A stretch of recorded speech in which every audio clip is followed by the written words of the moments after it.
Hello बच्चों, आज हम अपना नया चैप्टर स्टार्ट कर रहे हैं that is government budget and the economy. बहुत इजी चैप्टर है, 6 मार्क्स का क्वेश्चन आता है और डायरेक्ट क्वेश्चन आता है इस चैप्टर में से आपका डायरेक्ट आपसे बेसिकली ऑब्जेक्टिव्स आपके मोस्ट इम्पॉर्टेंट हैं। ऑब्जेक्टिव्स में आपके पॉइंट हैं, डायरेक्ट कोई भी पॉइंट आपसे 3 मार्क्स में कोई 2 पॉइंट आपसे पूछ लिए जाएंगे। 6 मार्क्स में डायरेक्ट क्वेश्चन आता है, तो इस चैप्टर को प्लीज़ अच्छे से करेंगे।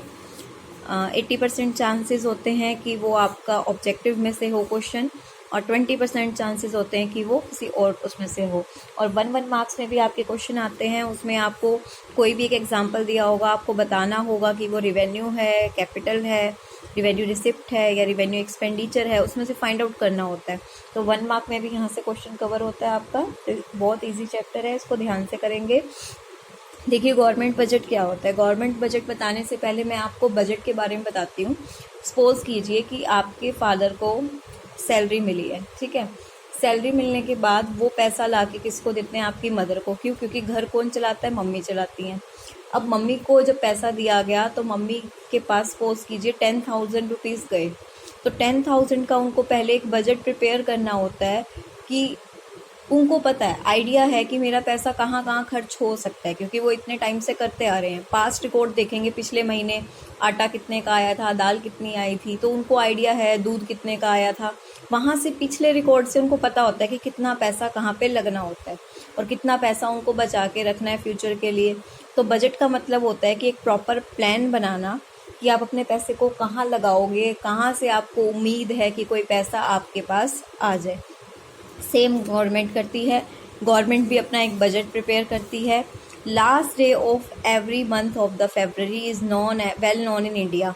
आप कभी भी फरवरी के लास्ट डे पे टीवी ऑन करिए तो आपको पूरा दिन बजट दिखाई दिया जाएगा, क्योंकि उस दिन फाइनेंस मिनिस्टर क्या करते हैं? एनुअल बजट प्रेजेंट करते हैं लोगों के सामने। बजट में 2 बातें बताई जाती हैं। लोग 2 बातें जानने के लिए उस न्यूज़ देखते हैं। एक तो financial performance of the government over the past 1 year, कि पिछले साल गवर्नमेंट ने कहाँ कहाँ पे क्या क्या किया, and the financial program and policy government for the next 1 year. उसमें गवर्नमेंट अपना सारा बताएगी कि पहले उन्होंने कहाँ पे क्या इन्वेस्ट किया था और अब वो कहाँ पे क्या करने जा रहे हैं। As regard financial performance of the government, it is more like a description of what happen during the 1 past year. Financial performance का मतलब है कि पास्ट ईयर में, पिछले साल उन्होंने गवर्नमेंट ने क्या क्या किया।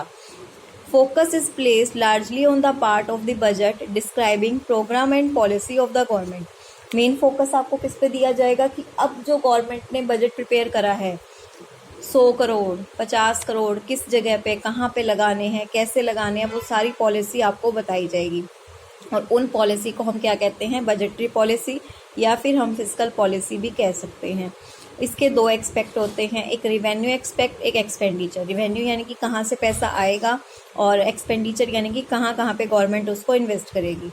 रिवेन्यू साइड बजटरी पॉलिसी हमें बताती है कि रिसिप्ट कहाँ कहाँ से हो सकती है। गवर्नमेंट की मेन इनकम रिसिप्ट है, टैक्स होती है सबसे ज़्यादा, ठीक है। तो रिसिप्ट 2 तरह की होती हैं, टैक्स और नॉन टैक्स, हम पढ़ेंगे आगे इनको।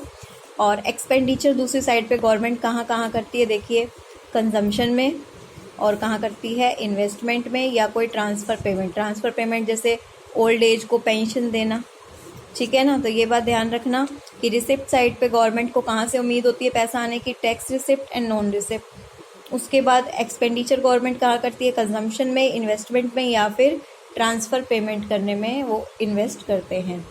10 गवर्नमेंट बजट क्या है? बेसिकली एक एनुअल एक्सरसाइज है जो किससे रिलेट करती है? रिवेन्यू और expenditure policy of the government by managing the various component. काफ़ी सारे कंपोनेंट होते हैं बजट में, जिसको मैनेज करके गवर्नमेंट क्या करना चाहती है?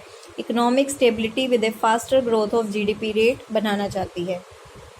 तो गवर्नमेंट बजट एक स्टेटमेंट है जो कि क्या एस्टिमेट करती है? गवर्नमेंट के रिसिप्ट और एक्सपेंडिचर को, और ये हमें बताती है फिस्कल पॉलिसी या बजटरी पॉलिसी, जिसकी वजह से हम अपनी ग्रोथ और स्टेबिलिटी इकोनॉमी में बनाए रखते हैं।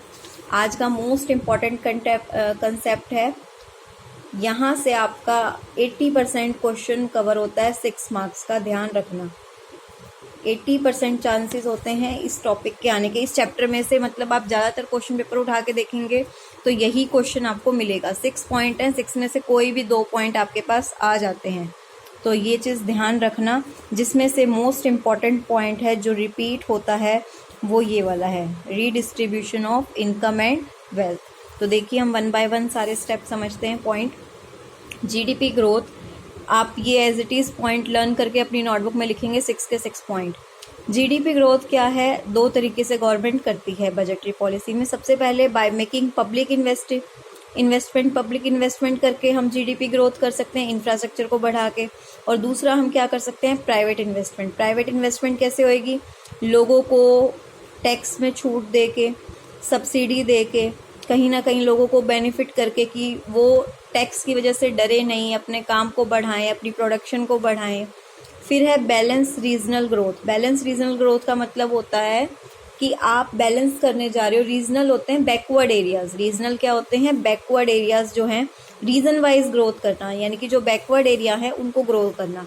ग्रो कैसे करेंगे, देखिए budgetary policy focus on the development of backward region. इसके लिए वो क्या करेगी, अब देखो कोई भी बैकवर्ड विलेज में जाके फैक्ट्री खोलने के लिए रेडी नहीं होता।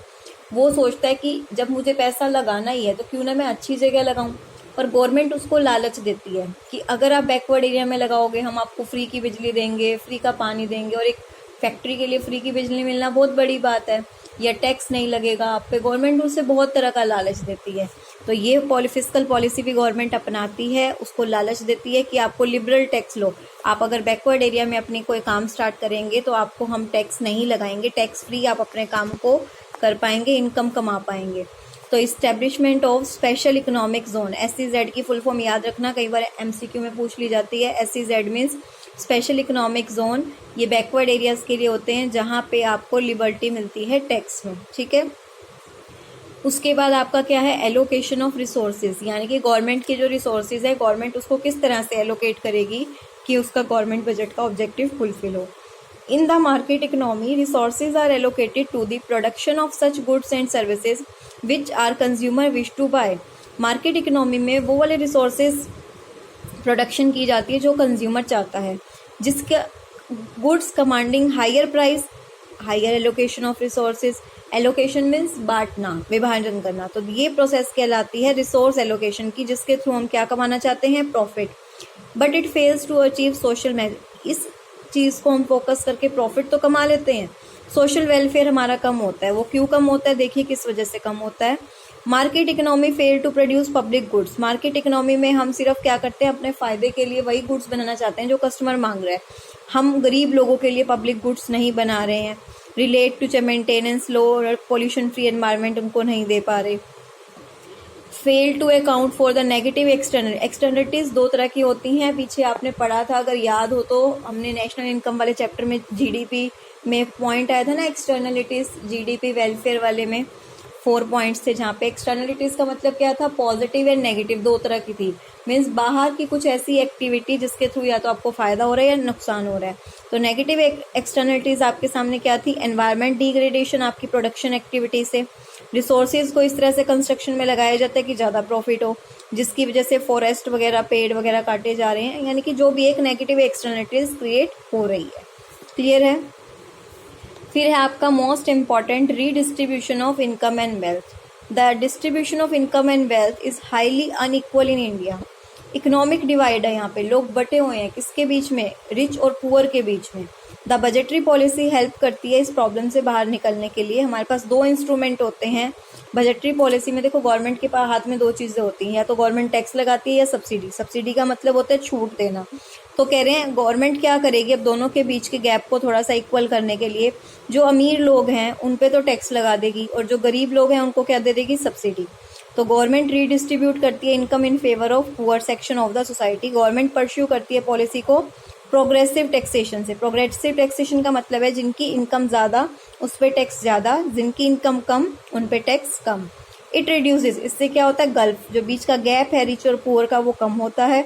गवर्नमेंट BPL फैमिलीज के लिए काफ़ी सारा स्पेंड करती है, जो ये राशन डिपो वगैरह पे इनको मिलते हैं फ्री राशन या लो रेट पे राशन का मिलना। इससे क्या होती है, BPL फैमिली की जो क्वालिटी ऑफ लाइफ है इंक्रीज होती है। Budgetary allocation to the social welfare के लिए एक स्कीम भी आई थी MGNRE, मनरेगा। ये अनदर बजटरी इनिशिएटिव है जो इनइक्वलिटी को करने के लिए लाया गया था। उसके बाद assured employment is offered for 100 days. इस पॉलिसी के अंदर क्या कहा गया था, जो बीपीएल परिवार हैं उनको 100 दिन का वो एम्प्लॉयमेंट दिया करेंगे।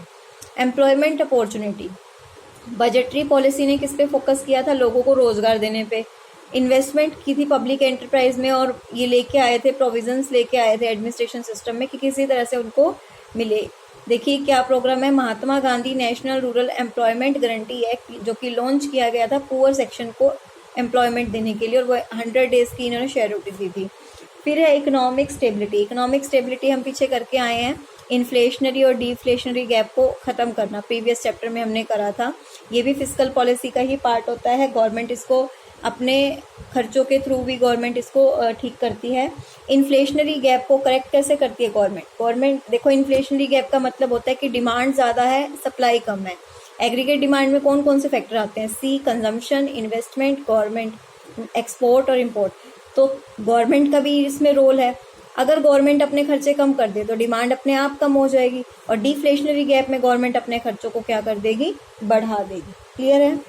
तो ये आपका था, आपके ऑब्जेक्टिव हमने कर लिए हैं। तो क्वेश्चन पेपर में किसी भी तरह से आ सकता है, क्वेश्चन आ जाएगा, explain the redistribution of income and wealth as a objective of government budget. तो आपको गवर्नमेंट बजट का मीनिंग और ये 6 के 6 ऑब्जेक्टिव्स आपको अच्छे से अपनी नोटबुक में लर्न करके लिखने हैं, देख के नहीं लिखेंगे, लर्न करके लिखेंगे। तो ये लगा लीजिए कि आपने मोस्ट इम्पॉर्टेंट टॉपिक अपना कवर कर लिया है इस बुक का, चैप्टर का। कल हम नेक्स्ट क्लास में नेक्स्ट टॉपिक कवर करेंगे। आपको अच्छे से बस ये टॉपिक कवर करने हैं, ऐसा कुछ ना हो कि एग्ज़ाम में इतने इजी क्वेश्चन आए और आप उसको ना कर पाएँ। Thank you.